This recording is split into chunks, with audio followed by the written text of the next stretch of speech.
question, monsieur. Après quelques mois d'absence, vous faites une place. Alors, de quoi concrètement question? Il s'agit en fait de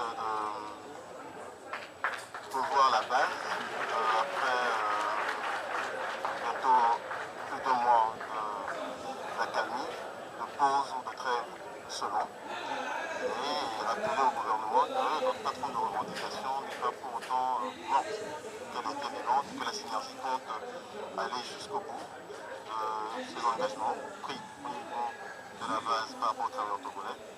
Et il s'agit fondamentalement ce soir donc de faire parvenir dans les plus brefs délais au gouvernement un courrier de relance pour la reprise des négociations en vue de parvenir le plus tôt possible à un accord sur la plateforme de revendication de la synergie. Les points de la plateforme? Oui, de la plateforme. Soit, non, ils n'ont pas changé, puisqu'a priori, il y a 8 points, et sur les 8 points, comme on l'avait dit tantôt, il y a 3 qui ont trouvé un début d'entente, mais que 5 autres n'ont pratiquement pas trouvé de début de solution.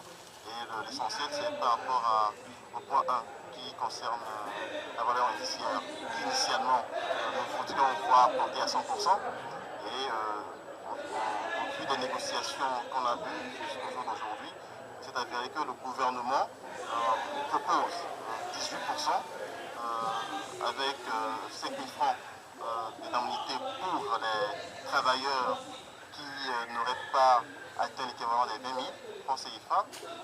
Et nous proposons pour finir 50% avec une indemnité compensatrice pour que ceux qui n'auraient pas atteint les 20 000 francs puissent au moins avoir ces 20 000 francs-là si les 50% étaient appliqués.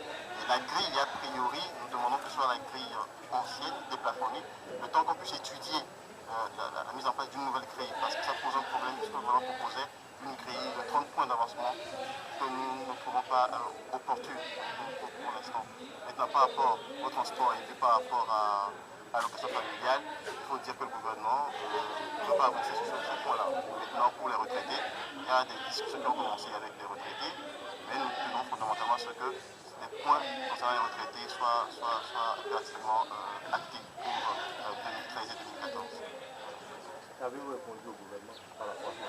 Nous avions dit qu'on n'était pas d'accord sur la proposition de 18%. Nous avons donc envoyé un courrier de non-recevoir, je peux le dire ici, par rapport aux 18%. Et nous avons réaffirmé la position de l'Assemblée générale de la base sur les 50% avec les indemnités de représentatrices pour pouvoir permettre à ceux qui n'auraient pas les 20 000 francs là, puissent au moins avoir les 20 000 francs que le gouvernement a octroyé pour 2013.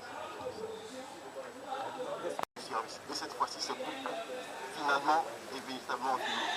Nous n'allons pas tergiverser. Nous avons appris les mois passés par rapport aux stratégies du gouvernement. Nous sommes déterminés à faire en sorte que nous puissions arriver à un accord dans les plus brefs délais. Alors, vu que le gouvernement va bientôt sauver, est-ce qu'il n'y aura pas blocage? Vous ne craignez pas? Pas du tout. On nous a toujours fait comprendre notre groupe qu'il y avait une continuité de l'État. Je ne crois pas que les gens vont faire abstraction de ça. Donc les personnes ne sont pas fondamentalement importantes. Ce sont les institutions que le gouvernement représente.